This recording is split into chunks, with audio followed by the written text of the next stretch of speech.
का स्वामी दास प्रभु का, सोही साचा भक्त कहावे, सोही साचा भक्त कहावे। मन का स्वामी दास प्रभु का, मन का स्वामी दास प्रभु का, मन का स्वामी दास प्रभु का, सोही साचा भक्त कहावे, सोही साचा, सोही साचा, सोही साचा भक्त कहावे। मन का स्वामी दास प्रभु का, माम क्रोध मद जेत लिया से, मन काम क्रोध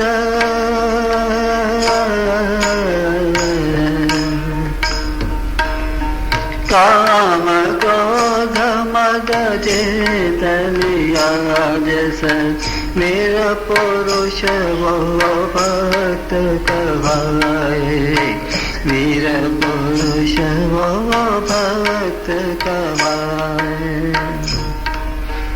मन का स्वामी दास प्रभु का,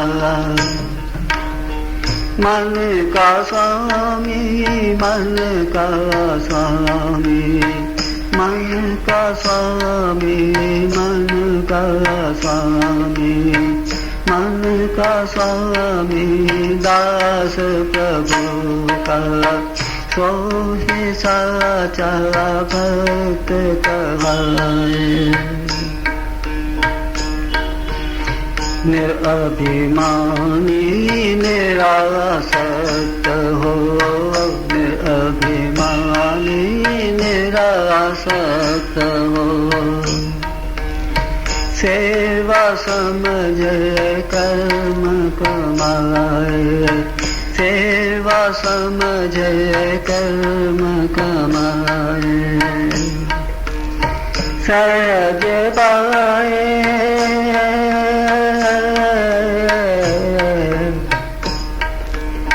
सहज पाए कृपा प्रभु की, सहज पाए कृपा प्रभु की, ऐसा मन जा भक्त कहाए, सोही साचा भक्त कहाए, सोही साचा,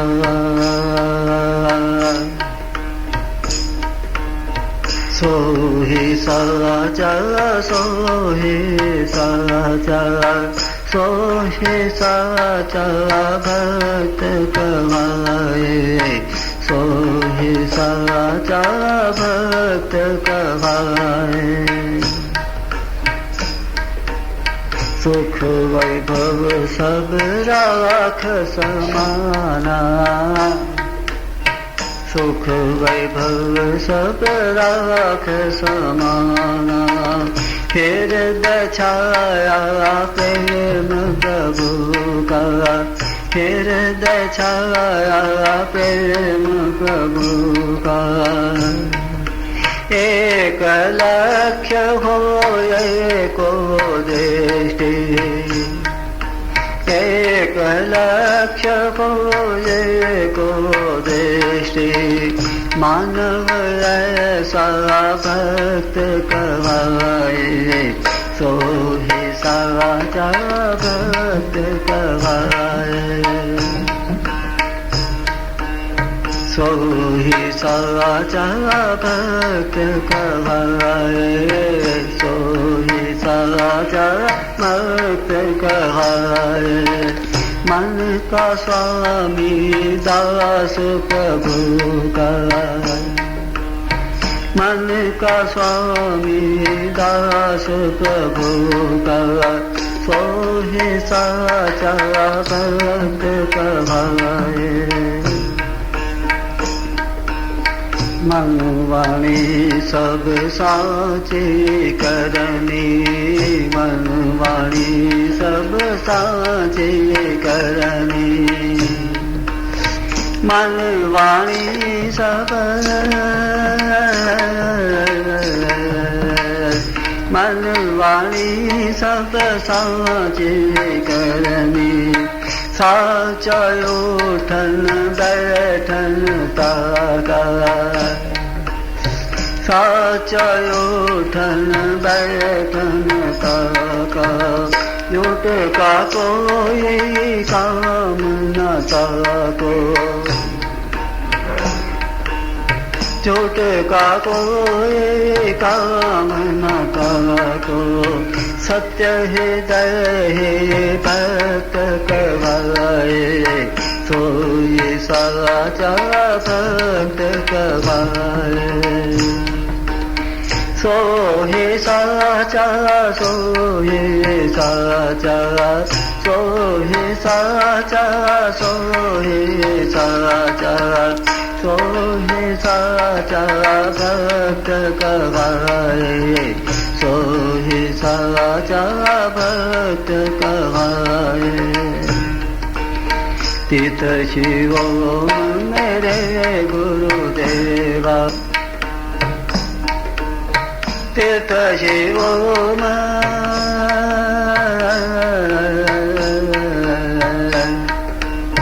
तीर्थ शिवो मेरे गुरुदेवा, तीर्थ शिवो मेरे गुरुदेवा, साचे करनी मोहे दीजो, साचे करनी मोहे दीजो, साचा सोजो साच समाए, साचा सोजो साच समाए, साचा ऐसा भक्त कहाए, सोही साचा भक्त कहाए, सोही साचा भक्त कहाए। मन का स्वामी दास प्रभु का, मन का स्वामी दास प्रभु का, सोही साचा भक्त कहाए, सोही साचा भक्त कहाए। काम क्रोध मद जेत नियाद सर, काम क्रोध मद लोभ, काम क्रोध मद जेत नियाद सर, वीर पुरुष वो भक्त कहाए, सोही साचा भक्त कहाए, सोही साचा भक्त कहाए, सोही साचा भक्त कहाए। कश्मीर में एक महात्मा हो गई है लल, उसने कश्मीरी भाषा में भजन लिखे हैं और हमारे गुरु महाराज उसकी बहुत चर्चा किया करते थे। बड़े विचित्र महात्मा थे वो, विवस्त्र, बिना वस्त्र को रहती थी, नग्न। जब उसको कोई पूछता था कि लल तुम वस्त्र क्यों धारण नहीं करती, तो उसका उत्तर होता कि जगत में कोई पुरुष ही मुझे दिखाई नहीं देता। जब कोई पुरुष दिखाई ही नहीं देता तो पर्दा किससे करना। ये जितने भी लोग यहां पर घूमते हैं सब नारियां हैं, जीवात्माएं हैं, सब जगत और माया के बंधन में पड़े हुए हैं। इनमें से कोई भी पुरुष नहीं है। ऐसी विचित्र महात्मा थी। उसके बारे में कहा जाता है कि अपने पूर्व जन्म में जिस गांव में उसमें उसका जन्म हुआ, जहां वो बड़ी हुई और जहां उसकी शादी हुई, शादी होने के पश्चात उसका एक लड़का हुआ और लड़का होने के पश्चात उसकी मृत्यु हो गई। ऐसी किंवदंती है, ऐसा माना जाता है, कहा जाता है कि पूर्व जन्म में जब उसकी मृत्यु हो गई एक लड़के को छोड़ करके, उसके 50 से 6-7 जन्म दूसरी योनियों में ग्रहण किए। कभी गधा बनी, कभी कोई पक्षी बनी, कभी किसी गांव में, कभी किसी गांव में उसका जन्म हुआ और 6-7 जन्मों के पश्चात पुनः एक स्त्री के रूप में उसी गांव में उसका दोबारा जन्म हुआ। अब उसको तो अपने सभी जन्मों की स्मृति थी, उसको सब याद था कि मेरा कहां कहां और किस किस रूप में जन्म हुआ है, वो सब जानती थी। और उसका जो पूर्व जन्म था उस गांव में, वो जन्म भी उसके समक्ष प्रत्यक्ष था। तो दूसरे जन्म में जब उसका वहां पर उसी गांव में जन्म हुआ, बड़ी हुई और फिर उसकी शादी हुई, तो उसकी शादी उसी लड़के से हुई जिसको उसने पूर्व जन्म में जन्म दिया था। तो किसी ने पूछा कि लल, तुम कैसा अनुभव कर रही हो शादी के बाद? कहने लगी, अनुभव क्या करना है, अनुभव तो यही कर रही हूं कि जिसको पूर्व जन्म में मैंने जन्म दिया था वो इस जन्म में मेरा दूल्हा बना बैठा है।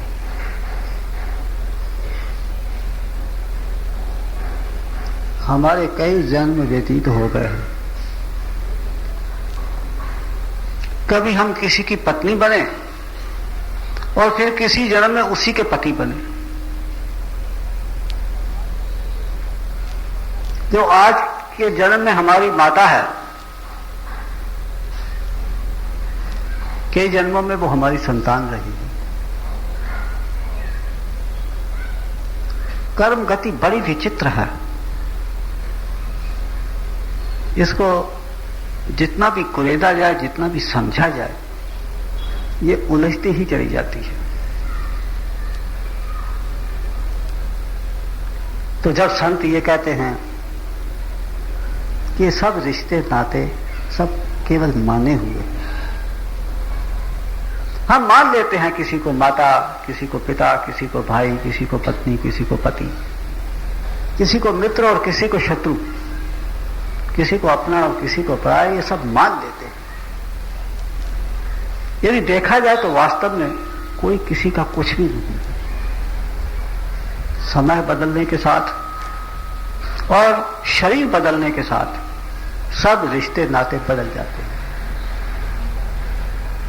आज जो हमारा मित्र है वो कल का शत्रु हो जाता है, और आज का जो हमारा शत्रु है अगले जन्म में उसी के घर में जाकर के हम पैदा हो जाते हैं, अपने शत्रु के घर में जाकर के पैदा हो जाते हैं, या शत्रु हमारे घर में आकर के पैदा हो जाता है और हमें उससे मोह हो जाता है। कितनी विचित्र स्थिति है।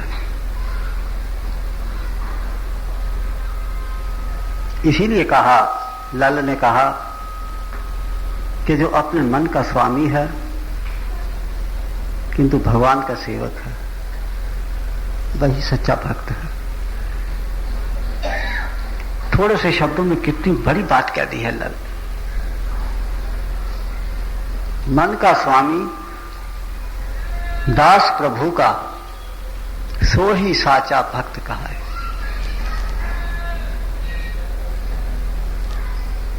जिसने अपने मन के ऊपर काबू पा लिया है उसमें जगत की विषय वासना, जगत के सुख दुख, जगत के मित्र शत्रु, अपने पराये सब गौण हो जाते, क्योंकि मन की चंचलता ही हमें किसी का मित्र और किसी का शत्रु बना देती। मन की चंचलता एक ऐसा तत्व है जो कि हमें जगत में भगाता है, जगत में उलझाता है और जगत में भरमाता है। हम मन के हाथों जितना खेलते हैं, मन उतना ही हमें अधिक खिलवाड़ करता है हमारे साथ। तो आज का जो नवता भक्ति का जो भजन था, करे वंदना सतगुरु देवा, भाव भक्ति से प्रेम हृदय से, वही बात किसी दूसरे शब्दों में लल ने अपने ढंग से कही है। करे वंदना सद्गुरु देवा, भाव भक्ति से प्रेम हृदय से, राम कृष्ण जो इष्ट देव हो, अंग अंग से प्रेम हृदय से। जो भक्त होता है, भगवान का भक्त, जगत का भक्त नहीं, जो भगवान का भक्त होता है वो भगवान के समक्ष वंदना करता है, प्रार्थना करता है, उसके सामने नम्र भाव से, दीन भाव से, हीन भाव से उसके समक्ष अपना हृदय खोल करके प्रेम से और भाव से उसके समक्ष प्रार्थी होता है, प्रार्थना करता है। यही दास प्रभु का है। किंतु भगवान के सामने वही प्रार्थना कर सकता है जो अपने मन का स्वामी होता है। जो अपने मन का स्वामी नहीं होता वो भगवान के सामने प्रार्थना करेगा तो भगवान से जगत के सुख मांगेगा, ऐश्वर्य मांगेगा, सुविधाएं मांगेगा, अपनी कामना की पूर्ति चाहेगा, अपने कष्टों का निवारण चाहेगा। तो जो अपने मन का स्वामी होता है, मन जिसके वश में होता है, वही भगवान से भगवान की याचना करता है। मन को स्वामी दास प्रभु का, मन का स्वामी दास प्रभु का, सो ही साचा भक्त कहावे। और वंदना के बारे में हमने जो लिखा है, करे वंदना सद्गुरु देवा, भाव भक्ति से प्रेम हृदय से, राम कृष्ण जो इष्ट देव हो, अंग अंग से प्रेम हृदय से। सारा अंग, सारा शरीर, मन, बुद्धि, जो कुछ भी है, शरीर के 8 अंग भगवान के अर्पण करके भगवान के समक्ष नतमस्तक हो जाए। यही तो अष्टांग प्रणाम है। प्रकृति के 8 अंग और शरीर के 8 अंग, इनको भगवान के समक्ष नतमस्तक होकर के अर्पण कर देना, यही अष्टांग प्रणाम कहा जाता है। और जब तक भगवान के प्रति हम सब कुछ समर्पण नहीं कर देते, तब तक हम भगवान के दास कैसे हो सकते। दास का अपना कुछ नहीं होता, जो कुछ होता है उसके स्वामी का ही होता है। दास का समय, दास की शक्ति, दास के साधन, दास के पास जो कुछ भी सुख सुविधाएं हैं, सब उसके स्वामी की होती, उसके स्वामी की दी हुई होती। स्वामी की दी हुई सुख सुविधाओं का वो उपभोग करता है, लेकिन उसके पास जो कुछ भी होता है वो सब उसके स्वामी का होता है। मन को स्वामी दास प्रभु का, साचा भक्त सो ही साचा भक्त कहावे। काम क्रोध मद जेत लिया जस वीर पुरुष वे भक्त कहावे। ये कहा आठों अंग समर्पण कर दे। आठों अंग शरीर के भी और आठों अंग प्रकृति के भी। जगत के अंदर जो समय है वो भी प्रकृति के अंदर ही है, माया के अंतर्गत ही है। अपना सारा समय क्षण क्षण और पल पल भगवत सेवा में ही व्यतीत करे। अपना कर्म कुछ नहीं, अभिमान नहीं। आठों अंग समर्पण कर दे, तन मन धन जो कुछ भी होवे। तन मन और धन जिसको भी वो अपना कह सकता है, जो कुछ भी उसके पास है, वो सब अपने भगवान को, अपने गुरुदेव को मानसिक रूप से, भावात्मक दृष्टि से वो सब अर्पण कर दे। और लालन ने लिखा निरअभिमानी निरासक्त हो, अभिमान रहित हो, आसक्ति रहित हो। अभिमान का कुछ काम नहीं, आसक्ति का कोई काम नहीं। भक्त के पास यदि अभिमान है तो वो भक्त नहीं। अरे आप लोगों में से किस किस के पास अभिमान है और किस किस के पास नहीं है वो मुझे नहीं पता, किंतु मैं इतना अवश्य जानता हूं, गुरु महाराज ने जो कुछ बताया है या समझाया है उसके आधार पर मैं इतना अवश्य कह सकता हूं कि भक्त के पास अभिमान का कोई काम नहीं। जिसके पास अभिमान है वो अभी भक्त की श्रेणी में प्रवेश नहीं कर सकता। निरअभिमानी निरासक्त हो, सेवा समझे कर्म कमाए। जो भी वो काम करे, भक्त कर्म करता ही नहीं, भक्त केवल सेवा करता है। भक्त जो भी कर्म करता है वो भगवान की सेवा होती है, क्योंकि कर्म के अंदर अभिमान होता है, अहंकार होता है, कर्तृत्वाभिमान होता है, उसके संस्कार संचय होते हैं, उससे चित्त मलिन होता है। सेवा में अभिमान नहीं होता, इसलिए उसके संस्कार भी संचय नहीं होते। यदि वास्तविक सेवा है आपकी तो, किंतु हम देखते हैं कि सेवा में भी मनुष्य की आसक्ति हो जाती है। सेवा में आसक्ति के कई रूप हैं। मैं बड़ी सेवा करता हूं, मैं इन लोगों से ऊंचा हूं क्योंकि मैं सेवा करता हूं, मैं सेवक हूं। सेवा का अभिमान सेवा के स्तर को नीचे गिरा देता है। मैं सेवक हूं, मैं सेवा करता हूं, इसलिए मेरी बात मानी जानी चाहिए। मैं सेवक हूं, इसलिए मेरा आदर होना चाहिए। मैं सेवक हूं, मुझे कुछ पारितोषिक मिलना चाहिए, मेरा सम्मान होना चाहिए क्योंकि मैं सेवक हूं। हम जब सेवक का सम्मान करते हैं तो सेवक को अभिमान उदय होने का मौका प्रदान करते हैं। और यदि सेवक के अंदर अभिमान उदय हो गया तो सेवक सेवक नहीं रहता, सेवा का स्तर नीचे उतर आता है।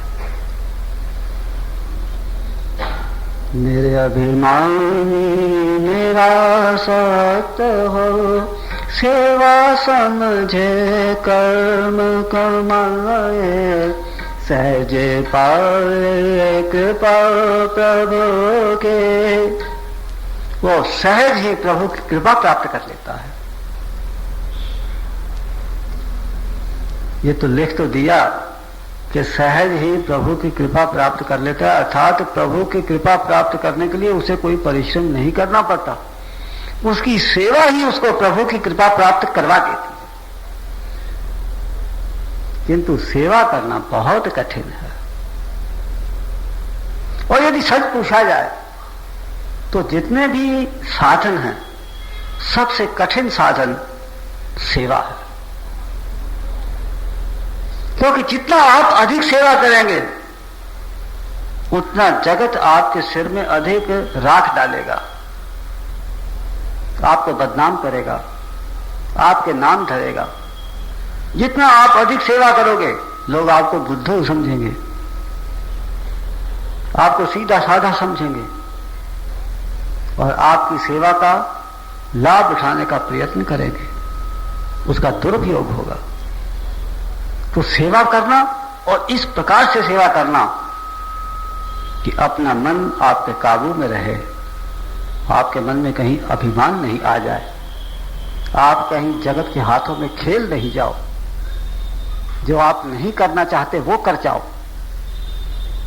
और फिर सेवा करते करते आपको अपमान सहन करने पड़ते हैं,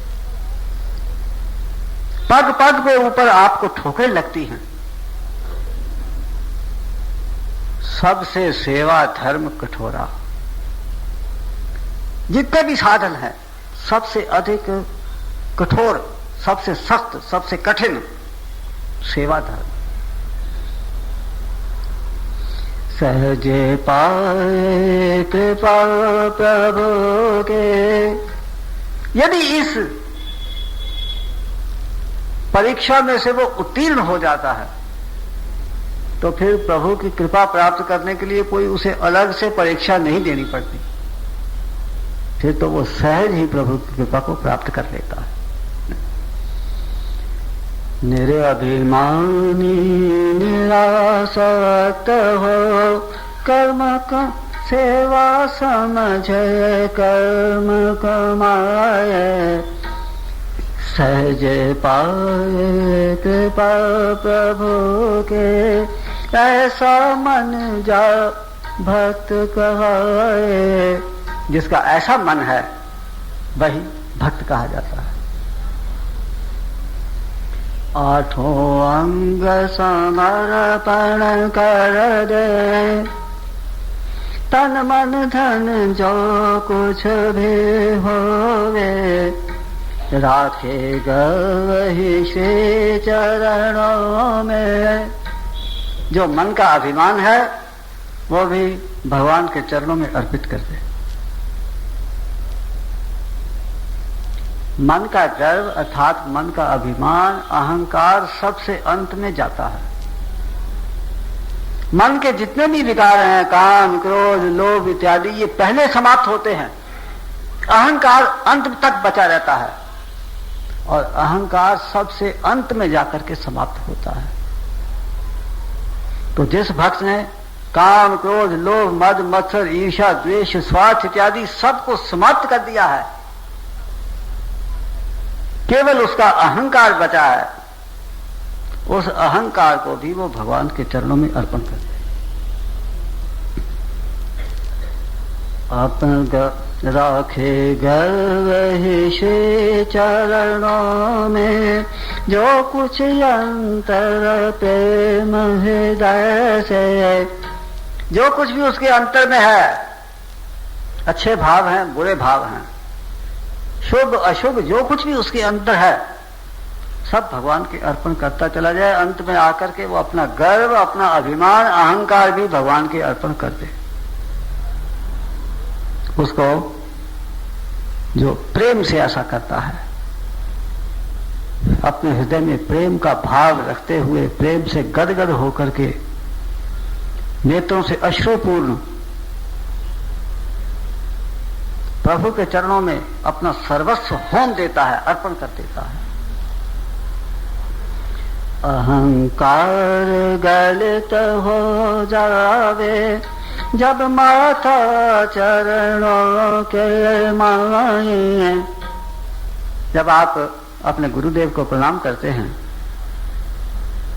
उस समय आपका सारा अहंकार सिमट करके गुरु चरणों में आ जाता है। इस बात को कभी अनुभव करो। जब अपनी माता को, पिता को, अपने बड़ों को अपने गुरुओं को जब आप प्रणाम करते हैं उस समय आप में अभिमान नहीं होता। आपका अभिमान सिमट करके इकट्ठा होकर के सारे का सारा उन चरणों के अर्पित हो जाता है। किंतु मनुष्य भी ऐसा ढीठ है कि जब वो अपना माथा ऊंचा करता है तो उसके साथ अर्पण किया हुआ अहंकार भी साथ लेकर के सिर ऊंचा करता है। एक बार तो अभिमान अर्पण हो जाता है, किंतु अर्पण किया हुआ अभिमान पुनः वो लेकर के अपने माथे पर रख के और सिर ऊंचा करता है। इसलिए उसका अहंकार कभी समाप्त नहीं होने को आता। अहंकार रावण की तरह बार बार सिर कटवा करके फिर नया सिर खड़ा हो जाता है। हम बार बार गुरु के आगे माथा रगड़ते हैं, हमारा अभिमान गलित हो जाता है, किंतु जब हम माथा ऊंचा करते हैं तो पुनः अभिमान को साथ लेकर के हमारा सिर ऊंचा होता है। किंतु जो भक्त है उसकी यह स्थिति नहीं होती। भक्त जब भगवान के या सद्गुरुदेव के चरणों में प्रणाम करता है उस समय उसका अहंकार वहीं पर गलित हो जाता है। अहंकार गलित हो जावे जब माथा चरणों के माही, गर्व हटे मन निर्मल होवे। क्योंकि अहंकार ही तो मन की मलिनता का कारण है। जिस मन के अंदर अहंकार होता है उस मन के अंदर बाकी के सब विकार अपने आप एक के पश्चात एक आते चले जाते हैं। अहंकार सभी विकारों की जननी है। अहंकार एक ऐसा खेत है जिसमें सभी विकारों की फसल पैदा होती है।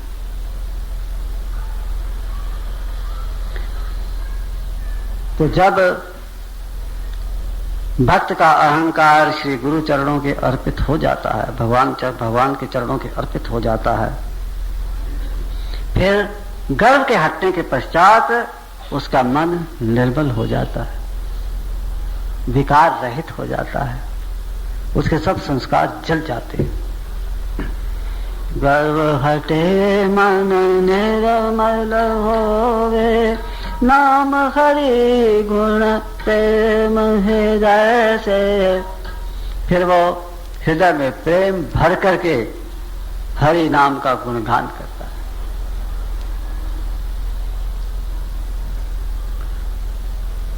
लल ने लिखा है, सुख वैभव सब राख समाना। सुख वैभव जगत की सब संपत्ति साधन जो कुछ भी है जगत के अंदर, सारा जगत। सुख वैभव सब राख समाना, हृदय छाया प्रेम प्रभु का। सब राख के समान मट्टी की ढेरी हो जाते हैं। सुख साधन जो कुछ भी है सब वैभव ऐश्वर्य, और उसके स्थान पर भक्त के हृदय में भगवान का प्रेम भर जाता है। उन सब को प्रभु का रूप ही देखो यदि आप भक्त हैं तो। नहीं तो आपको सुंदर दिखेगा, कोई असुंदर दिखेगा, कहीं पर आपकी आसक्ति होगी, कहीं पर आपको घृणा होगी, कहीं पर राग होगा, कहीं पर द्वेष होगा। किसी को आप अपने पास बुलाना चाहोगे, किसी को दूर भगाना चाहोगे।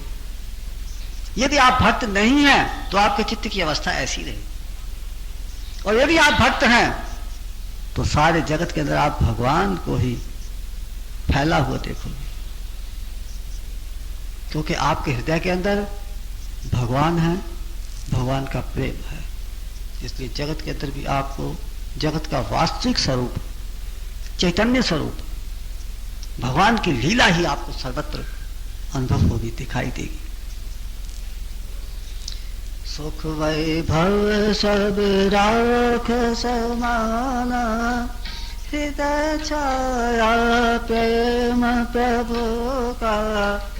एक लक्ष्य हो एको दृष्टि, एक ही लक्ष्य प्रभु और एक ही दृष्टि जो कि भगवान को सब जगह देखती है।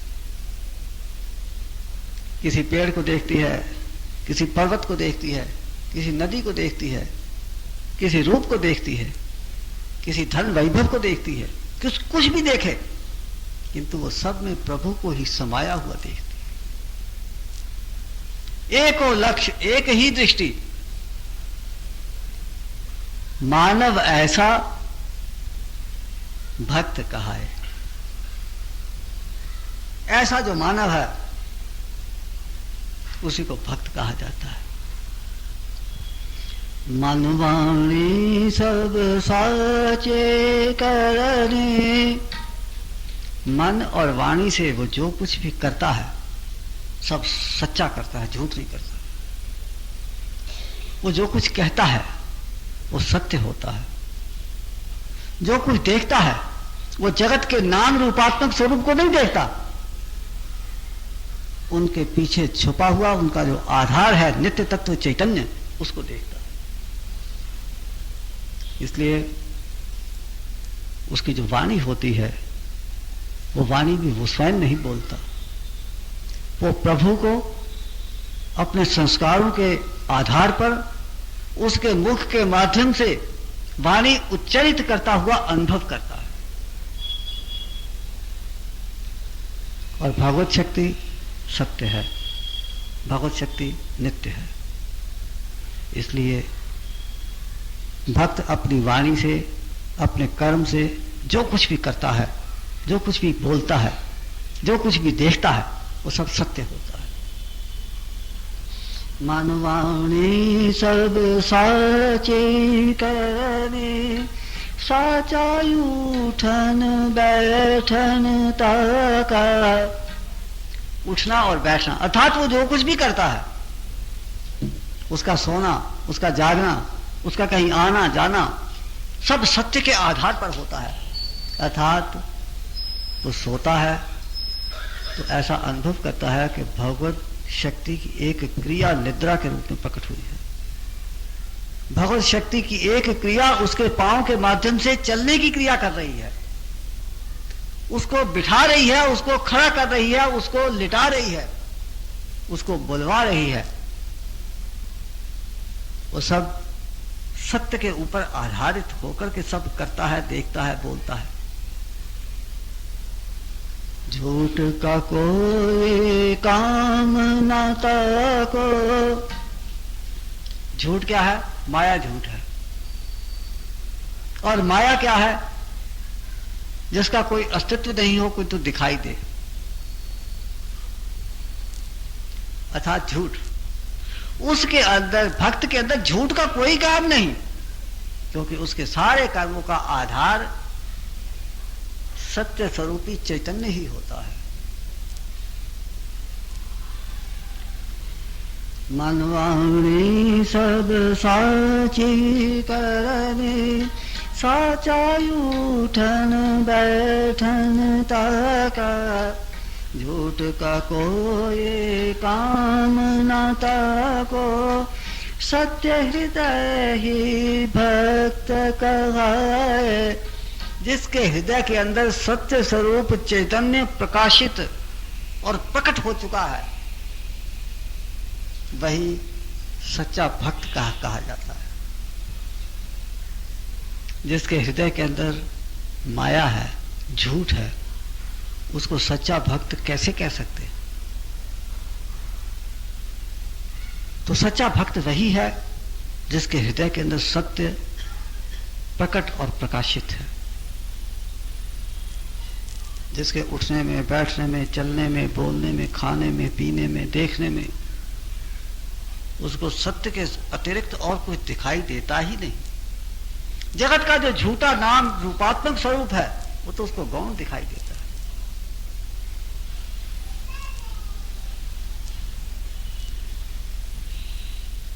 अब जो हमने लिखा है, अहंकार हे विघ्न भारे, अहंकार अहंकार रोके परमार्थ। अहंकार बड़ा भारी विघ्न है। अहंकार परमार्थ के मार्ग को अवरुद्ध कर देता है, रोक देता है उसे। हम परमार्थ के मार्ग पर, अध्यात्म के मार्ग पर आगे बढ़ते हैं तो अहंकार हमारा पांव पीछे की ओर खींचता है, हमें जगत की ओर लेके चलता है। हमारे पांव में एक भारी पत्थर की तरह बंधा हुआ है अहंकार, दिखाई नहीं देता। पत्थर बंधा हुआ है, बेड़ी पड़ी हुई है, किंतु दिखाई नहीं देती। और बेड़ी भी ऐसी पड़ी है कि खुलने का नाम ही नहीं लेती। कहीं दिखाई दे तो आदमी खोले भी, किंतु वो दिखाई तो देती नहीं। सूक्ष्म स्तर के ऊपर मन के अंदर एक ऐसी गठान पड़ी हुई है अहंकार की कि जीव उसी के भ्रम में भागता फिर रहा है। उसे पता भी नहीं लगता कि उसे अहंकार भगाया जा रहा है। वो अहंकार की चपेट में आ गया है, अहंकार का कैदी हो गया है। अहंकार के कहे के अनुसार जो कुछ वो कहता है वही करता है। मनुष्य को ये समझ नहीं आती, पता नहीं लगता किंतु ये एक ऐसी कैद है जिसमें से छुटकारा प्राप्त करना अत्यंत कठिन कार्य है। ये सारा जगत एक बड़ा भारी जेल खाना है और हम सब इस जेल खाने के अंदर पड़े हुए कैदी हैं।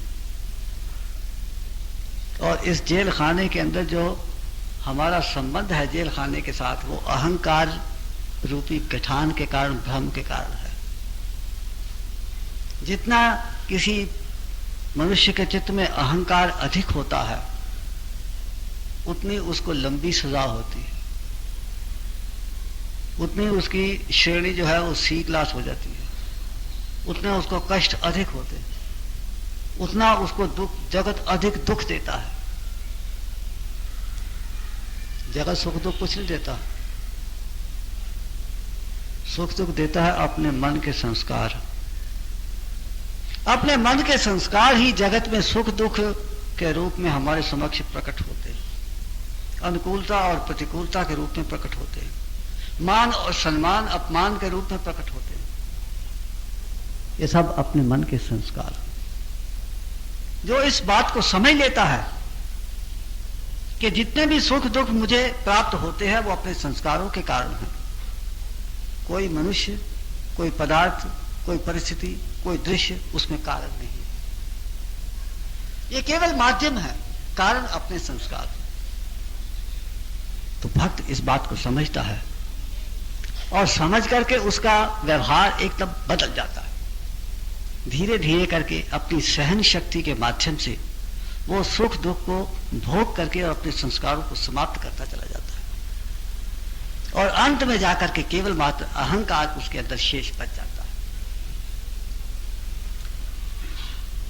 फिर उसे अहंकार ऐसे दिखाई देता है अपने चित्त के अंदर रखा हुआ, जैसे ये मेरे सामने रखा हुआ माइक मुझे दिखाई दे रहा है। जिस प्रकार से ये माइक मुझे स्पष्ट दिखाई दे रहा है, इसी प्रकार चित्त के अंदर रखा हुआ अहंकार भी भक्त को स्पष्ट दिखाई देता है। और उस अहंकार से फिर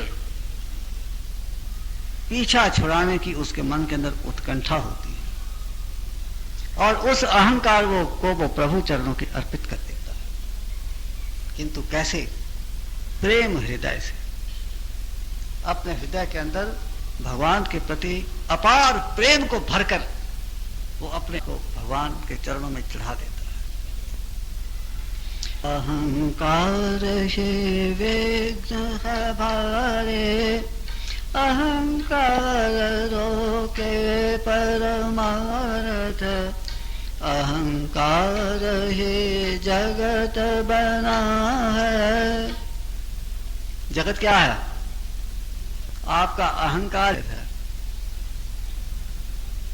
आपका अहंकार आप अपने चित्त में जिस प्रकार के संस्कार लपेटे हुए होता है, उसी प्रकार का आपको जगत दिखाई देता है, उसी प्रकार के आपके सुख दुख आपके सामने आते हैं, उसी प्रकार की अनुकूलता प्रतिकूलता, यश अपयश, मान अपमान, जो कुछ भी आपके सामने आता है सब आपके अपने चित्त के स्थिति के अनुरूप ही आपके सामने आता है। तो अहंकार ही जगत का रूप धारण करके आपके चित्त के अनुसार, चित्त के अनुरूप आपके समक्ष उपस्थित होता है। अहंकार ही जगत बना है, अहंकार तज प्रेम हरि से। अब अहंकार को छोड़ो, कैसे? प्रेम हरि से। अपने हृदय के अंदर भगवान का प्रेम भरो, ताकि आपके चित्त में से अहंकार निकल जाए। आपने देखा होगा एक कुंड के अंदर गंदा पानी भरा हुआ है, उसके अंदर आप निर्मल जल की धारा छोड़ दो, धीरे धीरे करके उसका जो गंदा पानी है वो बाहर बहता चला जाएगा, और कोई समय ऐसा आएगा जब कुंड के अंदर निर्मल जल। तो यदि आप ये चाहते हैं कि हम अपने हृदय के अंदर से अहंकार को समाप्त करें, तो उसका उपाय क्या? लोग पूछते हैं कि अपने चित्त के अंदर के जो विकार हैं, काम क्रोध लोभ इत्यादि, अहंकार इत्यादि, इनको समाप्त करने का उपाय क्या है? तो कहते हैं कि उसका उपाय तो बड़ा सरल है। अपने हृदय के अंदर भगवान का प्रेम भरते चले जाओ, भगवान का गुणगान करो, भगवान के नाम का जप करो, भगवत संबंधी साहित्य का अवलोकन करो, सत्संग करो, अपने घर के अंदर सर्वत्र भगवान के चित्र सजा करके रखो, दीवारों के ऊपर उनको प्रदर्शित करो, भगवान के बारे में चिंतन करो, मनन करो, भगवत चर्चा सुनो। धीरे धीरे आपके मन के अंदर प्रेम पैदा होता जाएगा। भगवान का प्रेम जैसे जैसे आपके हृदय के अंदर बढ़ता चला जाएगा, वैसे वैसे निर्मल जल की तरह आपके चित्त रूपी कुंड के अंदर वो निर्मल जल तो बढ़ता चला जाएगा, और मलिन गंदा जल धीरे धीरे करके बाहर बहता चला जाएगा। ये करना इतना आसान तो नहीं है, क्योंकि हम भगवान का प्रेम भरने के लिए मन में उद्यत होते हैं, कुछ देर परिश्रम भी करते हैं, फिर जगत की वासना विषय हमें हमारे मन को अपनी ओर खींच के ले जाते हैं। हम निरंतरता बनाए नहीं रख सकते, इसलिए साधना, भगवान का गुणगान, भगवान का नाम जप, भगवान को प्राप्त करने के लिए जो भी आपके पास साधन हो, उसको निरंतर और दीर्घ काल तक करने की आवश्यकता है।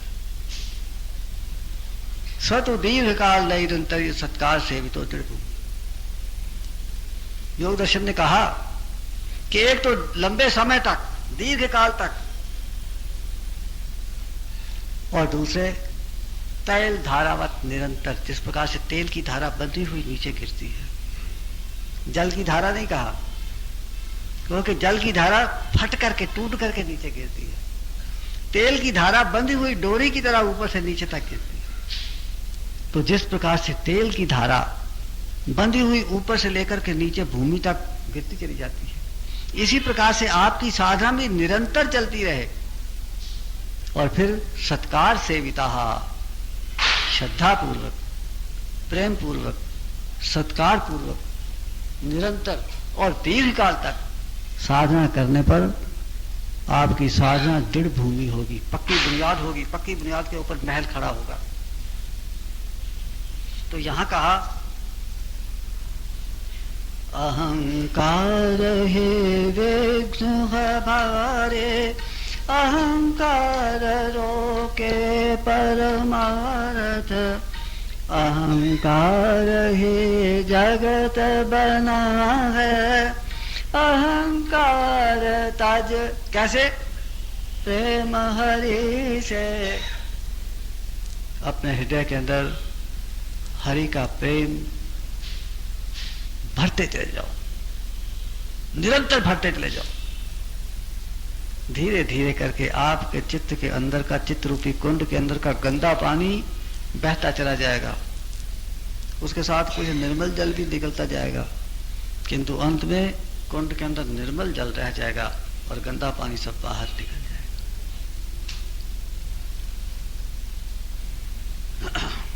अब अंतिम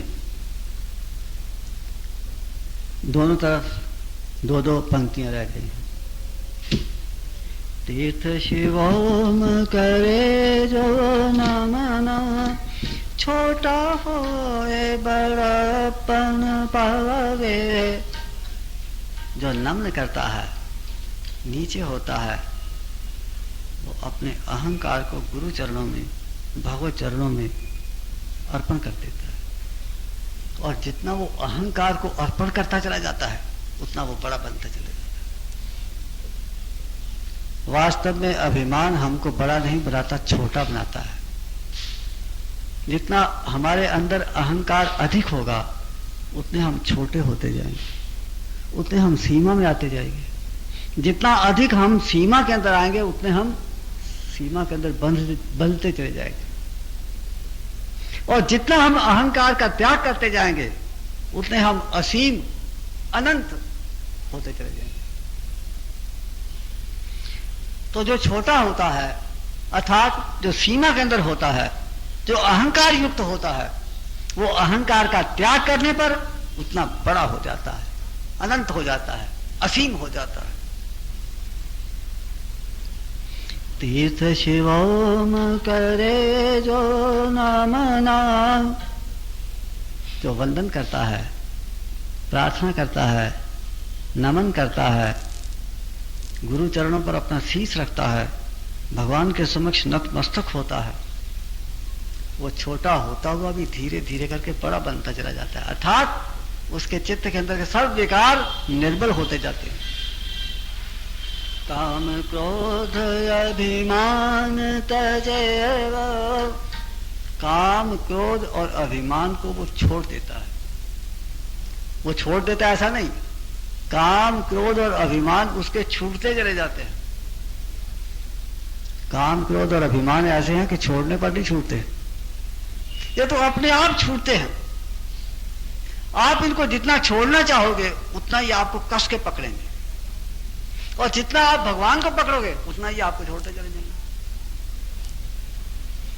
काम क्रोध अभिमान तजेवो, मन आनंदित प्रेम हृदय से। उसका मन आनंद में भर जाता है, आनंदित हो जाता है। अब इधर की भी अंतिम पंक्ति पढ़ देता हूं। तीर्थ शिवोम मेरे गुरुदेवा, साची करनी मोहे दीजो। करनी का अर्थ है कर्म। मैं जो कुछ भी करता हूं वो सब मेरी करनी है। तो साची करनी अर्थात मैं जो कुछ भी करूं वो सत्य हो, वो सत्य पर आधारित हो, उससे सत्य दिखाई दे, उससे सत्य प्रकट हो, उसकी भूमि जो है वो सत्य के ऊपर टिकी हुई। तीर्थ शिवोम मेरे गुरुदेवा, साची करनी मोहे दीजो। साचा सो जो साच समाए। सच्चा कौन है? सच्चा वो है जो सच्चे के अंदर समा जाता है। और सच्चा कौन है? केवल मात्र एक परमात्मा ही सत्य है, बाकी सारा जगत मिथ्या है। सत्य केवल मात्र एक परमात्मा है। और सत्य भगत, सच्चा भगत कौन है? जो इस मिथ्या जगत को छोड़कर सत्य स्वरूप परमात्मा के अंदर विलीन हो जाता है, वो सच्चा भक्त है। साचा सो जो सत्य समाए, साचा ऐसा भक्त कहाए। ऐसा जो सच्चा होता है वही भक्त कहलाता है। वैसे अपने आप को तो दुनिया भक्त मानती है। जो भी थोड़ी कोई साधना करता है, कुछ भगवान कुछ भक्त जैसा स्वरूप बना करके रखता है, टीका लगाता है, मंदिर जाता है और भक्त जी कहलवाता है, अपने आप को भक्त जी मानता है। किंतु साचा भक्त वही है जो अपने हृदय के अंदर दीनता का भाव भरता है, जिसके हृदय में दीनता का भाव है, दीन भाव है, दैन्य भाव है, किंतु अपने मन का जो स्वामी है और प्रभु का दास है, वही सच्चा भक्त।